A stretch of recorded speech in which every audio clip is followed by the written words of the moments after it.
might be triangulating around a trend here. Biggest business loser for 2022. I'll just give it real quick. I think crypto projects that actually don't deliver a product in 2022 are just going to be lost. I think this idea that people are going to bet on things that don't exist in the real world or don't actually have applications is going to end. It's time for crypto to put up or shut up. And I think the crypto projects that do that, which a number of them are starting to, are going to soar. But it's going to be a big shake out there.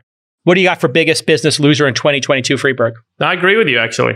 That was mine. What? Yeah. Oh, wow. I said crypto bubble will burst. There's a lot of scammy nonsense going on. 90% of these projects, are not going to yield value and fundamentals. And I also think that rising interest rates are going to affect the crypto market. There's a lot of leveraged trades into the crypto assets. Those will start to de-lever as these interest rates shift up. And as a whole, you'll see a large percentage of them go away or decline in value, but a small number will continue to grow in value. Just like we saw when the dot-com bubble blew up, there was a number of companies that survived. Most of them did not. And the few that did survive ended up becoming worth 10 times what the current market value is. And I think that that's still possible with these crypto projects. But I'd say 90% of them are probably going to start to blow up next year. What do you got, Chamath? Well, I guess I'm fading you guys, and I'm also fading implicitly Friedberg's pick of Stripe. But my biggest business loser for 2022 is Visa and MasterCard and traditional payment rails and the entire ecosystem around it. So I think that this is the year you can put on what probably will be the most profitable spread trade of my lifetime, which is to be short these companies, and that anybody that basically lives off of this 2 or 3% tax and be long, well thought out Web3 crypto projects that are rebuilding payments infrastructure in a completely decentralized way. Now, that doesn't necessarily mean that what you say won't also happen, both that Stripe will have an incredible IPO and that a lot of these scammy crypto projects will go to zero. However, if you read the white papers of these crypto projects and you systematically put together a framework, I think you can be long those and you can be short Visa, MasterCard, because I think this is their peak market cap. And for those of you who don't know, fading in sports betting, taking the opposite side of a bet, taking the opposite team, I guess. Man, Visa's market cap is $500 billion, huh? It's incredible. It's a completely contrived duopoly that doesn't need to exist. And what does Visa mean to a young person? And MasterCard's almost $400 billion. So they're $1 trillion combined market cap. By the way, that's incredible. you have to understand that the canary in the coal mine here is pretty significant. The most important thing is Amazon, earlier this year, Nick, maybe you can post this, decided to just shut Visa off in the UK. Oh, yeah. Now, Bing. Amazon is not going to do something like that, in my opinion, unless it's a test of what they can do all around the world. And again, going back to this idea of arming the rebels, there really is no need today for all of these small businesses to sit on top of Visa, MasterCard, and Amex rails. It's unnecessary.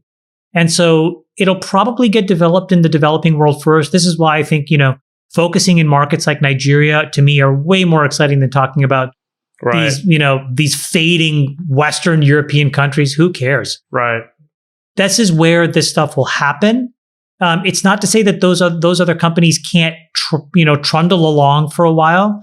But when I say, we'll look back in 10 years and their market caps will be materially lower, anybody in those traditional infrastructure and rails versus anybody in this new infrastructure and rails it will look like a no-brainer 10 years. Do you consider the buy now, pay later companies like Affirm and Upstart or whatever? I don't know if Upstart fits in that category, but some of these buy now, pay later businesses as being the alternative to the traditional payment networks, or do you think that it's a different business? No, right now, I think what buy now, pay later is a rate arbitrage. Right. When, as you said earlier, rates are very, very low, so the cost of capital is low. But it again starts to habituate the consumer experience to, I don't need to pay these usurious rates to these 3 credit card companies to facilitate a transaction of money that I already have or money that I'm good for. That's the big idea, right? And so when you translate that into Web3 in a good project or a good series of projects, you're not going to need these companies. And so it's going to, I think, eviscerate trillions of dollars of market cap. Well, not to mention, you also have in between these two, Venmo and Cash App, which are not crypto, but they certainly as brands mean more to young people than Visa and MasterCard. Yeah, do you think Block, used to be called Square, is a good pair trade against Visa, MasterCard in this context? Yeah, I like it. I think that starts to get closer to the truth. My perspective is you can kind of short anybody who's public, because anybody who's public can really only be public or will go public because they feast off of this artificial 2 or 3% transaction fee. Everybody does. The companies you want to be long are those private companies in crypto that you can read the white papers of, whose protocols have utility, and who's building some element of infrastructure that replaces a traditional business. So as long as you can kind of build those things up, Balaji, for example, had a bunch of tweets this weekend where he was like, he has this idea for a mirror table. What is that? That replaces, cap table management. Right now, why is that important? Well, because it touches all of these really important KYC, AML, investing laws across all these countries in all of these places. It's just a very simple example of where the new company that actually builds that capability of these mirror tables will do so at virtually no cost. And so it'll have a 50-person team. And so they're not going to have offices all over the world. Their cost basis will be, an order or 2 orders of magnitude cheaper. Let's face it, Visa and MasterCard became a tax. It took them decades and decades to have that power over folks. But I think Affirm does break that. Affirm breaks it because the people who are selling then decide, you know what? We'll give a little bit of a discount here to get more people to buy.